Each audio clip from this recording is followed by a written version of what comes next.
Okay, well, we're starting again on making some kimchi. First, I'm going to take a great big knife here and just cut down the middle here of kimchi and just kind of get it into half like so and just rip it apart. Alright, this is the beginning part of where I prep how I like to make my kimchi. There's a lot of different ways of making kimchi. So we're going to go over here now that I take that half and just gonna cut that one more time into half. I'll get that over there. And then we're going to go over here and get this big core part, the big core part in here. We're going to go ahead and cut that out. Okay. Now these little leaves here, they're flavorful. They're actually very nice. They're very good. You could take those little bits and take them across onto your bowl. Now I could do this. I can cut this again. There's nothing wrong with cutting it a little bit more. It depends on how thin you want your kimchi. I'm just going to set that part back there, and then you cut this up into about half inch to inch slices, and then you just take all that and put it into your bowl.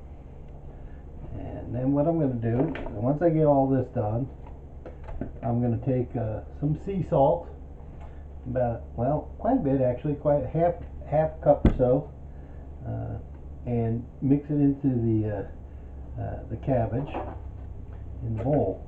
Hopefully we don't go too long on this. And then you can leave that sit for about an hour. And then we will drain all the water out of it and wash it. I made some, well, just last week, and actually it's pretty much gone right now. So this has not been washed yet. We're going to go and just get it up here. There's a little bit of the stem there. Let's get that out of the way. And we cut it up. Just get it all in there. And get it inside the bowl. This was a fairly big head. I don't remember how much it weighed, but I've done them 10 pounds, 3, 4, 5 pounds. It all goes the same. So we're gonna get that out. I like the thicker pieces. Some people will leave out the thicker pieces, but again, I really enjoy the kimchi. I like to make, well, I use the inexpensive ramen noodle packages, and then what I do is I add in some mixed vegetables with it, and I also add in some spinach, and I'll have a hard-boiled egg. So I'll cook the mixed vegetables in with the soup as it's cooking, and then I'll add in the spinach also, and the hard-boiled egg I usually put in on the top. We're just going to go ahead and cut these guys up. And there. It doesn't have to be perfect right now. Just get as much of this as you can. This is all going to be washed to get all the salt off afterwards.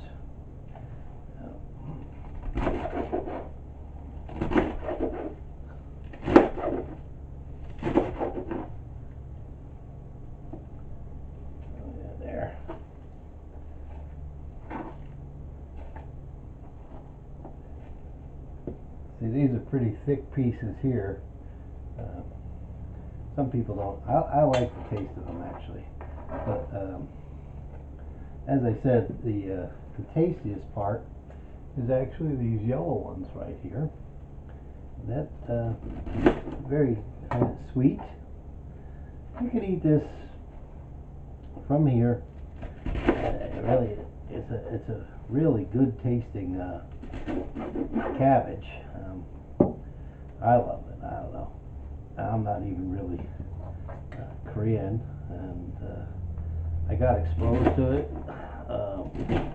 many years ago, and just always kind of tried to make it on my own. And there were a couple different ways. Now this would be I guess a vegetarian or maybe even a vegan version, because I don't put any fish sauce, no shrimp, nothing like that in here. And later we're going to add in some cloves of garlic. I'm going to chop them up, and I'm going to add in some garlic, as I said, some ginger, and well, it's Korean chili flakes, which is, I believe you pronounce it gochujang, and it's really important to get that. I do not use, at least I don't like it with chili powder. It's just not the same.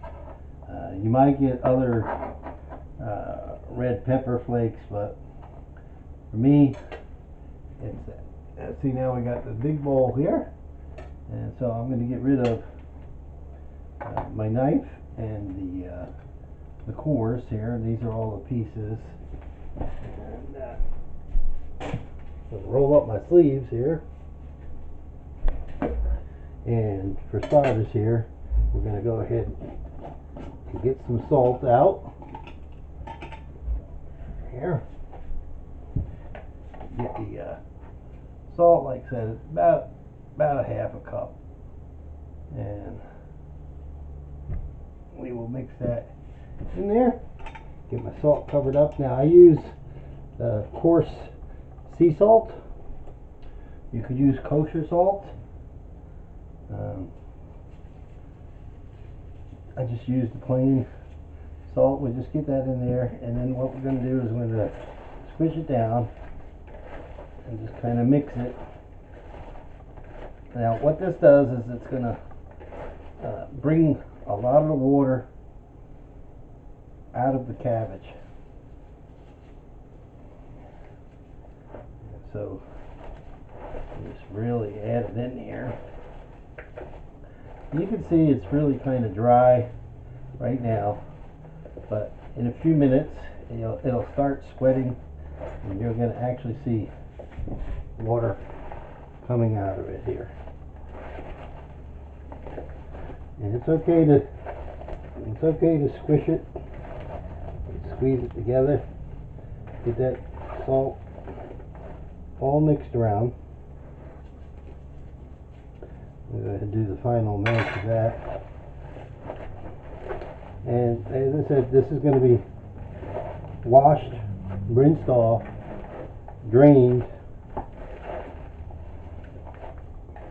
and left to dry. So we're just going to keep mixing this for a little bit more. It's a long process actually, but I find that you can buy some kimchi made. It's, I don't know, I found a couple that aren't too bad. It's not the same as making it yourself.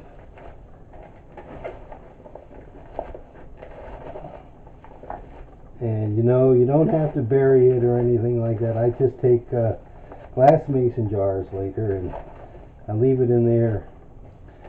Myself, I typically about 4 days let it go to get fermentation.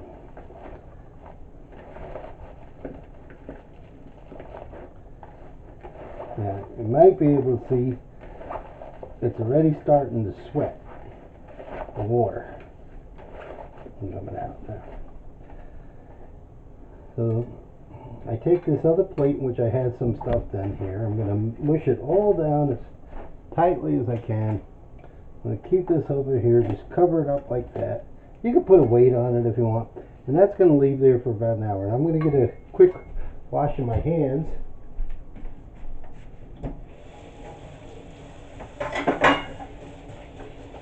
And I'm coming right back over there.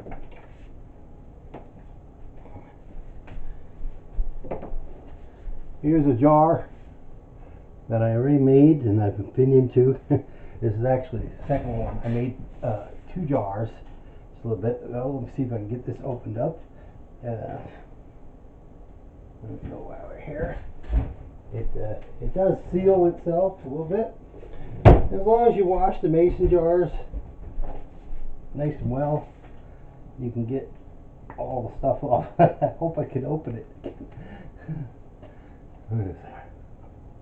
There we go. Alright. So hopefully you can see inside there. Two sides. I'm going to go ahead and scoop some out here. You can see there's carrots, kimchi, and well, we're going to taste that. Now, I like my kimchi hot. It's still nice and crunchy, and hot. Just delicious. Now, I often, if I make the ramen soup stuff, I add the kimchi into it. Well, that's why I had to make some more now, because I run out. But anyway, there we go. That's the beginning part. This will go about an hour, and then I'll do the rinsing and all. And it's really important to get it really clean, and then drain all the water again. Alright, well, we'll get back to the next part later, or we'll just call this one part 1 of how I make kimchi.